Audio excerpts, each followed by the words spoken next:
चलिए अब चलते हैं chapter number 3, inheritance and variation. Okay, तो we know Mendel father of genetics, तो उन्होंने 7 pair of contrasting character study किया था, है ना बच्चों, इजंट इट? तो सारे के सारे कैरेक्टर जो है 7 पेयर्स आपको मालूम होना चाहिए।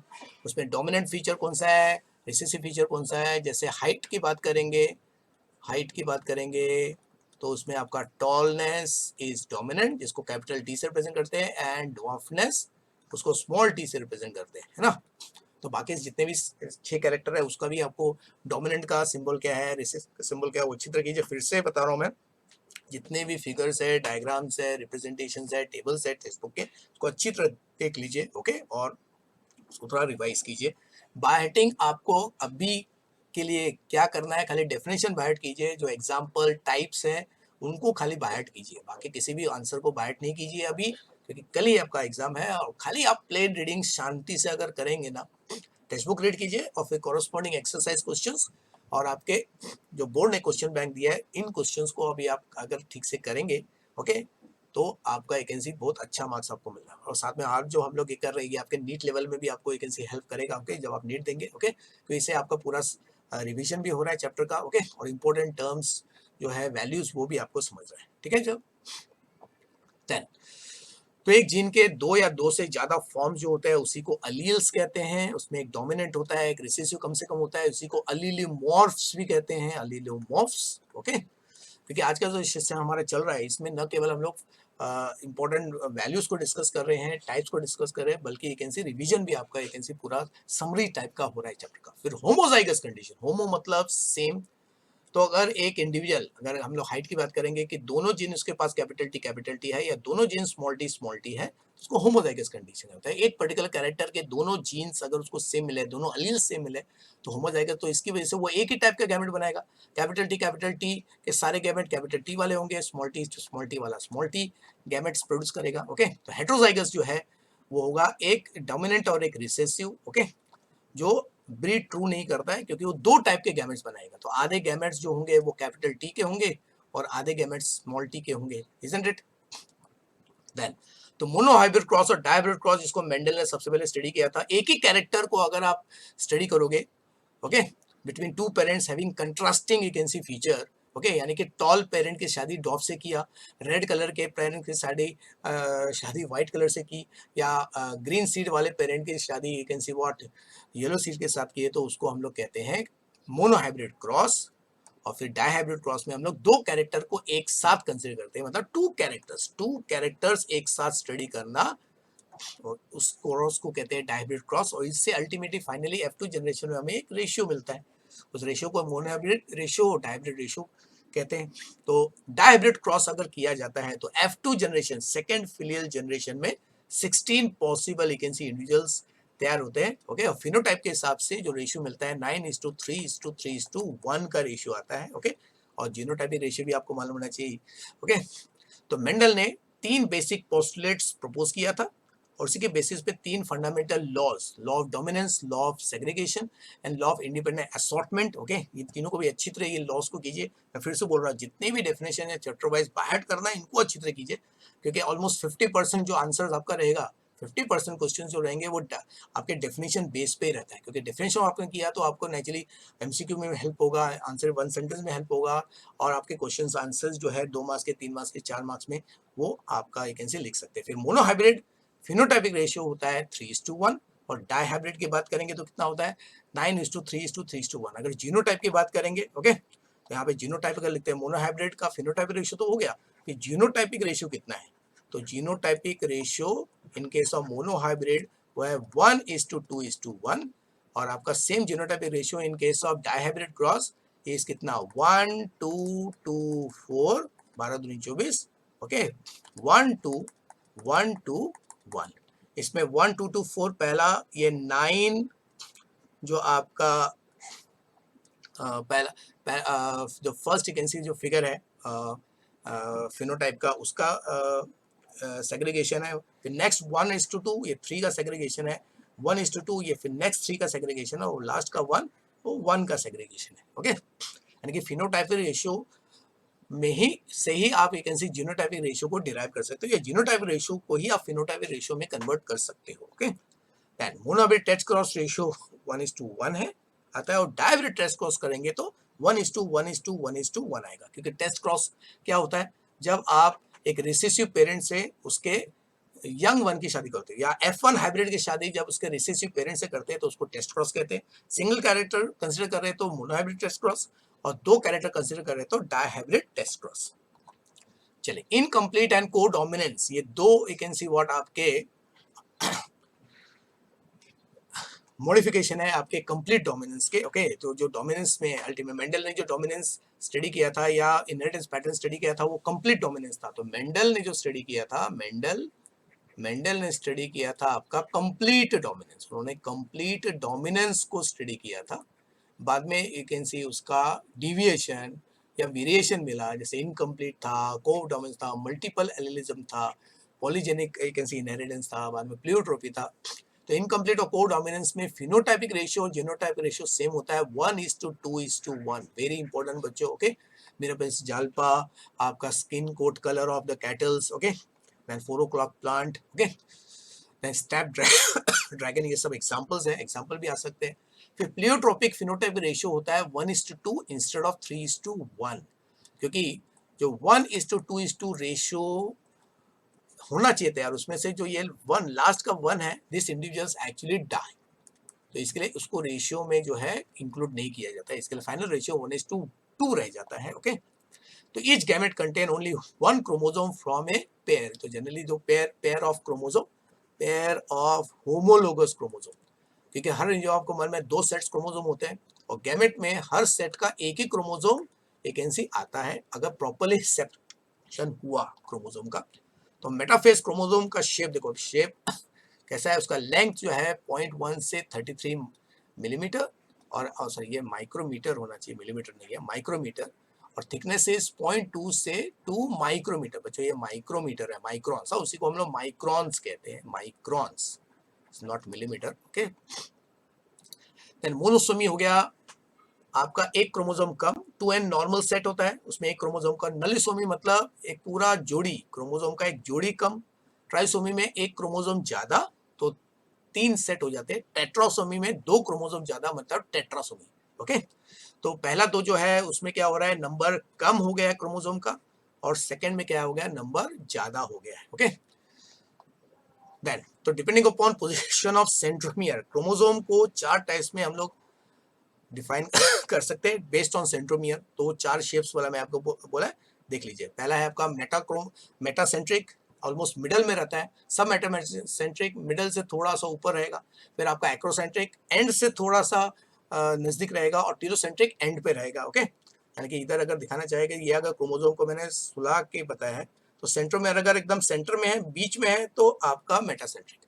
सेंटर से थोड़ा सा दूर है, सब मेटासेंट्रिक। एंड के नजदीक है तो एक्रोसेंट्रिक, और एंड पे है तो उसको कहते हैं टीलोसेंट्रिक। ओके, फिर allosome is the other name of sex chromosome, जिसको हेट्रोसोम्स भी कहते हैं।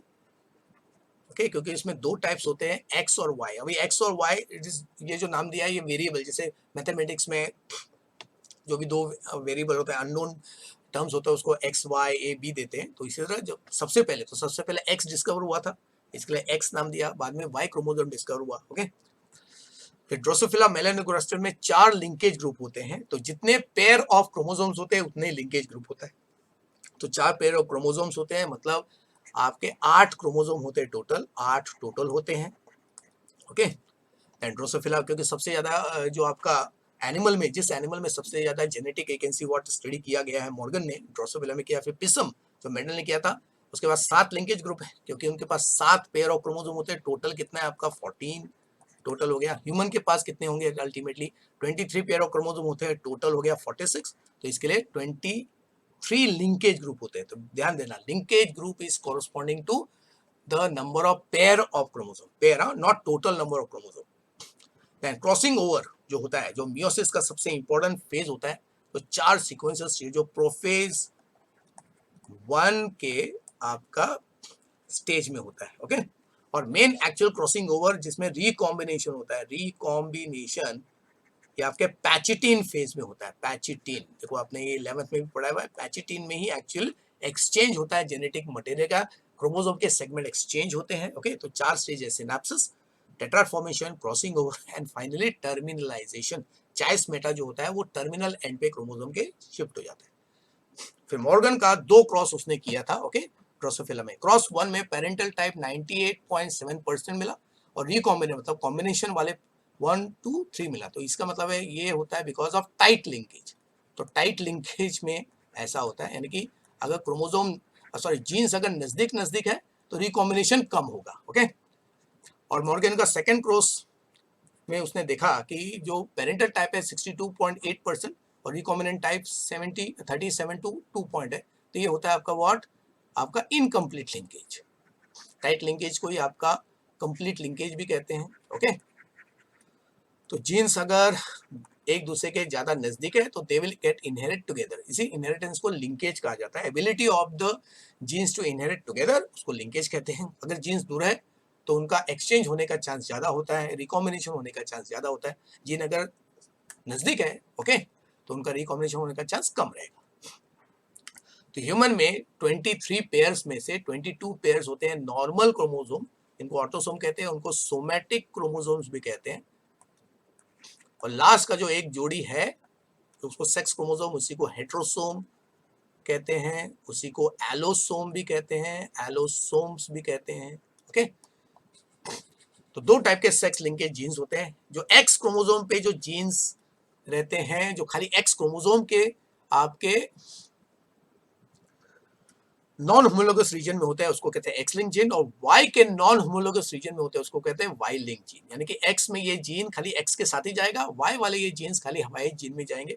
और वाई लिंक जीन को होलैंडरिक जीन्स भी कहते हैं, क्योंकि ये खाली मेल्स को ही मिलता है, क्योंकि वाई क्रोमोसोम से ही मेलनेस आता है। ओके, फीमेल के पास 2 एक्स क्रोमोसोम होता है, मेल के पास एक ही एक्स क्रोमोसोम होता है, एज वी नो। ठीक है, हीमोफीलिया में रिसेसिव जीन की वजह से क्लॉटिंग फैक्टर 8 और 9 जो है वो एब्सेंट होता है, इसके लिए ब्लीडिंग डिसऑर्डर होता है। ओके, जेनेटिक नॉर्मल फीमेल को किस तरह रिप्रेजेंट करते हैं, 44 ऑटोसोम, जिसको आप ए भी लिख सकते हो, प्लस एक्स और एक्स कॉम्बिनेशन। नॉर्मल मेल होगा 44 ऑटोसोम, जिसको ए लिख सकते हो, और एक्स वाई कॉम्बिनेशन। ठीक है, फिर ऑल ह्यूमन एक्स के पास 22 ऑटोसोम और एक्स क्रोमोसोम होता है, क्योंकि जो फीमेल है उसके पास दोनों सेक्स क्रोमोसोम एक ही टाइप के हैं। इसके लिए all human x contain 22 autosome and x chromosome. इसके लिए इस कंडीशन को कहते हैं होमोगैमेटिक।